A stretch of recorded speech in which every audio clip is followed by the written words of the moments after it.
Now, I know I've talked about this before. I've talked about the brick and mortar antique booth versus Etsy versus eBay, but today I decided I was gonna get a little more in-depth about Etsy versus eBay. My family calls it my superpower. It's my ability to see value in things that other people might overlook.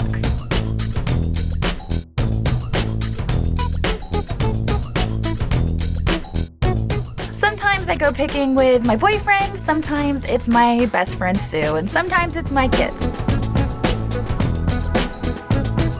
But at the end of the day, it's all about having fun and hopefully just maybe making a profit. Well, today Andrew and I drove 3 hours to Maryland. We metal detected for 3 hours, didn't find a darn thing, and then drove 3 hours home. And on that 3-hour drive home, I spent the time thinking of what video am I going to film tonight, because I had no footage. And I'm like, I need to put out a video tomorrow. I don't know what I'm gonna film. I'm freaking out. But I finally decided what I was gonna talk about. Now, I know I've talked about this before. I've talked about the brick and mortar antique booth versus Etsy versus eBay. But today I decided I was gonna get a little more in-depth about Etsy versus eBay, because I've been receiving a lot of messages and comments and emails about how I'm inspiring my viewers to open up their own Etsy shops and start reselling stuff. And as flattered as I am over this, I mean, I remember Ashton being on my hip 7 years ago and dragging him along to all these garage sales and yard sales looking for stuff that I could resell. Just so that I could pay for my Starbucks habit. I mean, I remember being there and I remember just starting out, and it's an awesome feeling. I still get that feeling when I go out today. But I want to make sure that you guys are opening your Etsy shops with your eyes open, because Etsy is not as easy as it seems. And a lot of the times when I have time to respond to comments and messages and emails, which is not all the time because I receive so many, but when I do have the chance to respond, I usually steer people towards eBay. So we're gonna get into that. Now, these are my opinions, these are my observations, and you may have different opinions and observations, and that is perfectly fine. Feel free to voice those in the comments.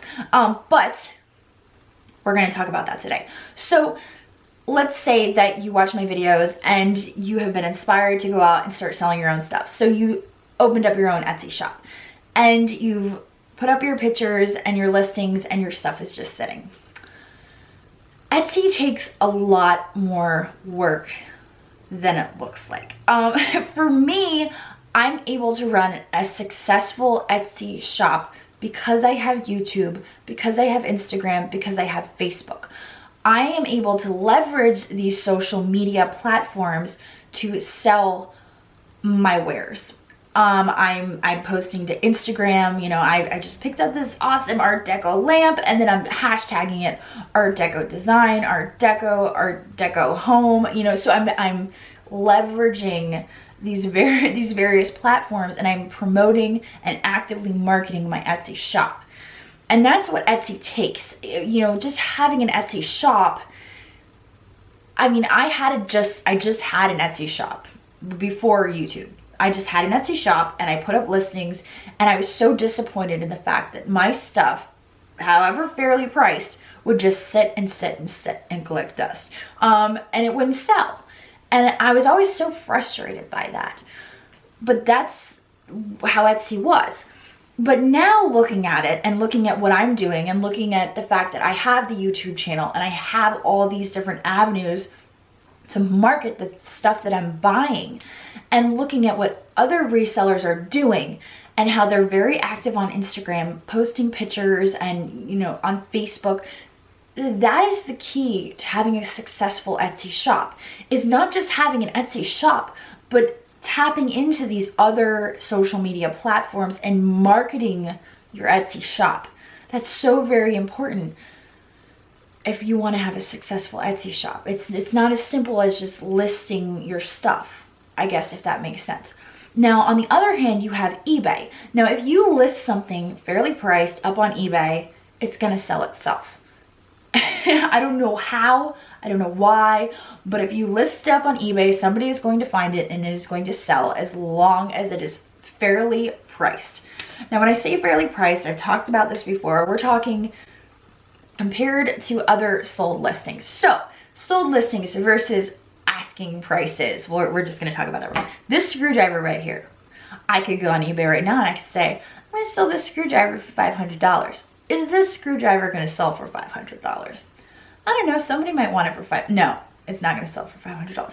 It's not gonna sell, but you know, someone in Arkansas could see me selling this screwdriver for $500 and suddenly they have a $500 screwdriver because it's on eBay, it's worth $500. It hasn't sold, it's just listed. It's my asking price.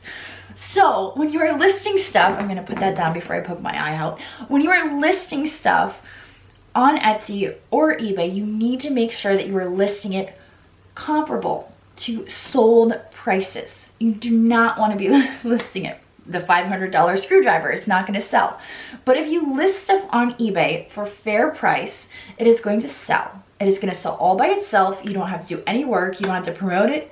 You don't have to do anything. It's just going to sell. And that is why when people come to me and they say, I want to start selling stuff, I usually steer them towards eBay because it's effortless. You know, I am a single mom. Technically, Andrew helps as much as he can, but he works out of town. So it's you know, hard for me to find the time to market stuff. So I completely understand why it would be hard for someone else, you know, if they're a busy mom, to market their Etsy shop. And so if you could just go on eBay and just list something and just have it go away, that is the ideal. And so that being said, the fees are higher on eBay, but we're talking 5% versus 10%. It's not huge, it's small, you know, it's 5%. And you don't have to do the work, you don't have to do the marketing. But if you are willing to put in the work and, you know, you have this dream of having this Etsy shop and you are determined and you are inspired and you are willing to put in the work and market the heck out of your Etsy store, I say go for it, because I am the type of person who will follow my dreams and I am determined, and I did it. It was hard, but I did it. And if you're that type of person and you know that you can make your Etsy shop successful, then go for it. But I just want to make sure that you guys are going into this knowing what's going on. I want to make sure that you know that it's going to take a little bit more work with your Etsy shop versus eBay. And maybe you don't have the time to put the extra work in. And maybe eBay is better for you. Bearing that in mind, Etsy has 30 something million users and eBay has 170 million something users. So you also have to keep that in mind. So maybe that's contributing to the reason why it's so hard to sell stuff on Etsy versus eBay, because there's just such a bigger customer pool out there on eBay who's looking and actively searching for this stuff. But another thing is with Etsy, it has to be vintage or handmade. So it has to be 20 years or older in order to sell it on Etsy, or it has to be handmade or crafty or whatever. So Etsy is limited to those items, whereas eBay can be however old you want. It can be brand new. So that's something to keep in mind. If you're wanting to sell stuff that's like brand new, you're probably better off selling over here on eBay. So that's kind of the difference between Etsy and eBay. And I felt like it was kind of important to get into that because I have so many people that are wanting to start their own Etsy shops. And even though it's great, and I think it's I love to be inspiring to people, but I also don't want to be misleading to people. And you see my sold videos and you see how fast my stuff is selling and you see how successful it is, but there's a reason behind that. And the reason behind that is because I've worked so hard marketing my Etsy shop, is because I've built up my YouTube following and I've built up my Instagram following and I've built up my Facebook following. And I put so much work into that. And I've built it up, and that is why my shop is successful. So if you want a successful Etsy shop, you're gonna have to put the work in to do that. Or you could just sell over on eBay and not have to put the work in. Oh, maybe I should have done that. No, but seriously. So make sure that you're considering this when you're deciding on what platform you want to sell on. And who's to say you can't do both? You know, maybe you try Etsy for a little bit. If it's not working, move it over to eBay. I've cross-posted before. I don't cross-post a lot because I feel that gets too complicated. I don't like doing that. But sometimes on the big ticket items that I feel would sell, like, for instance, I had a Tree of Life cutout, and I knew it was worth $150. And I didn't know if my Etsy following would be interested in it for $150, but I knew I could sell it on eBay for $150. I cross-posted that. I put it on both because I knew that, you know, if one of my Etsy followers wanted it, that was awesome. But I also knew that if I was serious about selling it and I wanted to sell it, it was going to sell on eBay. And sure enough, it sold on eBay to an international seller, to an international buyer. So more stuff to keep in mind. Cross-posting, I don't really have anything against it as long as you're very, very attentive to what is selling so that you can, you know, deactivate this listing really quick so that nobody else buys it on the other platform, because otherwise you're in a whole lot of trouble. And that's why I don't do it, because I'm very disorganized and scatterbrained, and if I have stuff cross-posted, I would not remember to go over here and you know, so I just don't do that. And as you guys know, I don't really sell much on eBay. I don't even have a personal username or a shop. I use Andrew's mom's eBay. I made a decision to stop using eBay. Haven't used it in a long time. That was a personal decision, but I do use it from time to time. And when I do use it, it's Andrew's mom's eBay. That's how rarely I use it. So, things to keep in mind when you're deciding, I want to start reselling. I want to fund my Starbucks habit, you know, like I did.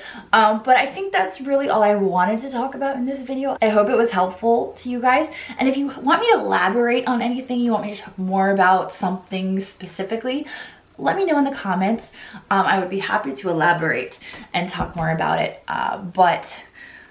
It's been a long day. I was driving for 6 hours and metal detecting for 3, and then I had this basketball awards ceremony where they handed out basketballs to every single kid in the auditorium, and they were all dribbling at the same exact time, and my head just feels like it's being crushed still, even now, like a couple hours later. So anyway, I hope you guys have a really good day, and I will catch you next time. Later.